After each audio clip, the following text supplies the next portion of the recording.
আসসালামু আলাইকুম দর্শক, যে যেখান থেকে দেখছেন সবাইকে প্রীতি এবং শুভেচ্ছা জানিয়ে আজকে আপনাদেরকে একটি নতুন জিনিসের সাথে পরিচয় করিয়ে দিচ্ছি। এটি অবশ্যই নতুন কোনো জিনিস নয়, আমরা সবাই যাকে চিনি। ভিডিও নিচে স্ক্রিনে আপনারা একটা ভিডিও দেখতে পাচ্ছেন, সেটা হচ্ছে সবার পরিচিত সুস্বাদু খাদ্যের সরবরাহ যে যোগান দেয় গম।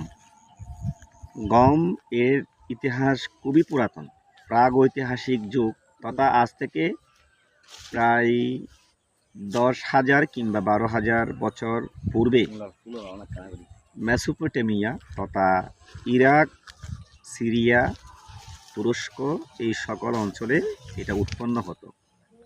কালক্রমে এটা পৃথিবীর প্রত্যন্ত অঞ্চলে ছড়িয়ে পড়েছে। গম আমাদের জন্য খুবই খুবই উপকারী একটি শস্য। এই খাদ্যশস্য আমাদের মানব শরীরের জন্য যেমন খুবই উপকারী এবং পশু পাখি গবাদি পশুর জন্য খুবই গুরুত্বপূর্ণ একটি খাদ্যশস্য। গমে রয়েছে protein, carbohydrate, vitamin B complex, vitamin 1, 2, 3, 4 এবং ভিটামিন 6। এতে দারুণ পুষ্টি সমাহার রয়েছে। এছাড়া গমের তৈরি খাদ্য আমাদের শরীরের হজম শক্তি বাড়ায় এবং পেটে দীর্ঘক্ষণ শক্তির যোগান দেয়।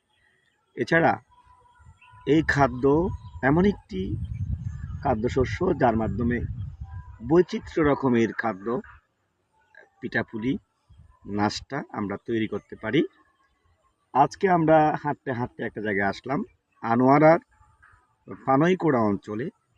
চমৎকার একটি পরিবেশে দেখতে পেলাম বিশাল এলাকা জুড়ে, যদিও আমরা একটু আগে ফেলে এসেছি। এই জায়গায় নতুন এই বছর গমের শ্বাস হয়েছে, দারুণ ফলন, বাম্পার ফলন হয়েছে বলতে গেলে।